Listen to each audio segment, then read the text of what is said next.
Hola, buenas tardes. Nuevamente, continuando con nuestro tema de gases, vamos a referirnos el día de hoy a los gases húmedos. Entonces, cuando hablamos de gases húmedos, es importante referirnos que se trata de una mezcla gaseosa, homogénea, de un gas seco y de un vapor que va a humedecer este líquido. Pero estos gases húmedos tienen ciertas características importantes. Por ejemplo, se recogen generalmente sobre un líquido no volátil, ¿no? Estos gases húmedos. Además que tienen una aplicación también de la ley de Dalton, que es de las presiones parciales. Otra característica importante es que este gas se obtiene a través de un burbujeo, a través de un líquido, ¿sí? Se va a obtener burbujeando a través de un líquido. Otra característica, donde las moléculas arrastradas en forma de vapor a través del burbujeo van a ser recolectadas como moléculas de gas y en realidad de un líquido vaporizado. Entonces, en síntesis, este gas húmedo es un gas seco que va a entrar en contacto con un líquido volátil, ¿sí? Que va a humedecer este gas. Hasta las anteriores sesiones habíamos estudiado los gases secos, ¿sí? La ley de Dalton, peso molecular promedio, ¿sí? Fracción molar, la ley de Amagat, son gases secos, las leyes empíricas. Pero los gases húmedos no es complejo, es simplemente que este gas seco lo vamos a humedecer.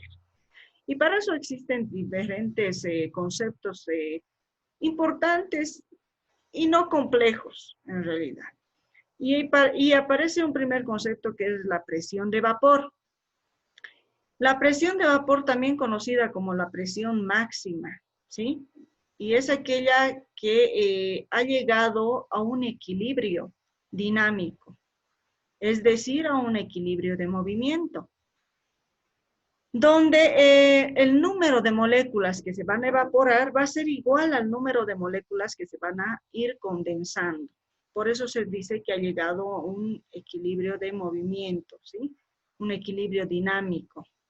Se llama presión máxima y se la conoce como presión de vapor con un asterisco que vamos a desarrollar en un momento más en la pizarra. Pero importante saber y recordar que la presión de vapor va a estar en función de dos aspectos importantes. O sea, va a depender esta presión de vapor, primero, de la temperatura a la que se encuentra este líquido, que se vaya a volatilizar, y de la naturaleza misma del líquido. Entonces, esto es importante porque en realidad depende de esos dos aspectos, de la naturaleza del líquido y de la temperatura. Y no así de la cantidad del líquido que se vaya a vaporizar o del líquido existente, ¿sí? Esos conceptos son importantes, conocer esos datos cuando hablamos de presiones de vapor. Bien, vamos a ir desarrollando entonces, bajo esta premisa, los conceptos.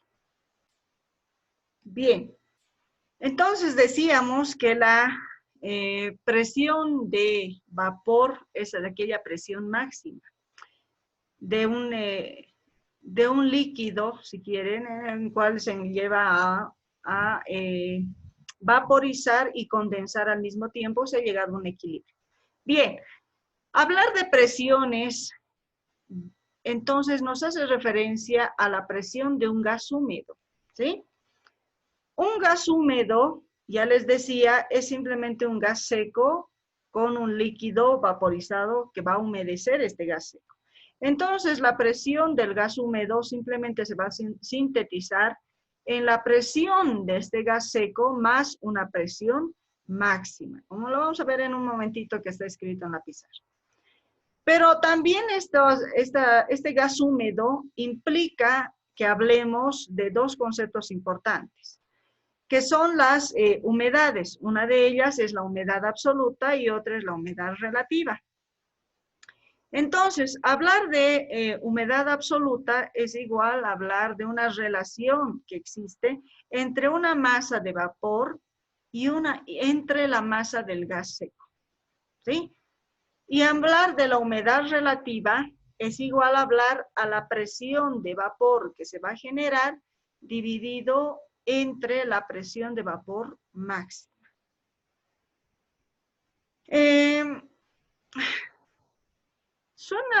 Puede sonar un poco confuso. Sin embargo, a ver, vamos a explicar esta última parte más que todo, ¿no? Entonces, la presión del gas húmedo, decíamos, es igual a la presión del gas seco más la presión de vapor máxima que decíamos, ¿sí? Esta es la presión de vapor máxima. Pero cuando hablamos de solo en este sentido, es como si estuviéramos hablando con una humedad relativa del 100% al 100%. Y ahí aparecen dos tipos de humedades, la absoluta y la relativa. La humedad absoluta la vamos a determinar igual a una masa de vapor que se va a generar entre la masa del gas seco, ¿sí? Del gas seco. En cambio, la humedad relativa va a ser igual a este símbolo, phi, y va a ser igual a la presión de vapor que se va a generar entre la presión de vapor máxima, ¿sí? Esta presión de vapor es la que vamos a determinar, porque cuando ya no está al 100% de humedad relativa, que sería igual a la unidad, entonces se va a generar una humedad relativa, por lo que nos va a mostrar o nos va a conllevar a calcular una nueva presión de vapor distinta a su presión de vapor máxima. Entonces, la presión de vapor máxima, ya repetíamos, por eso es la que hacía bastante énfasis en esta, es igual, decíamos, ¿no es cierto?, a aquella presión máxima donde se está condensando estas moléculas y a la vez se está evaporando.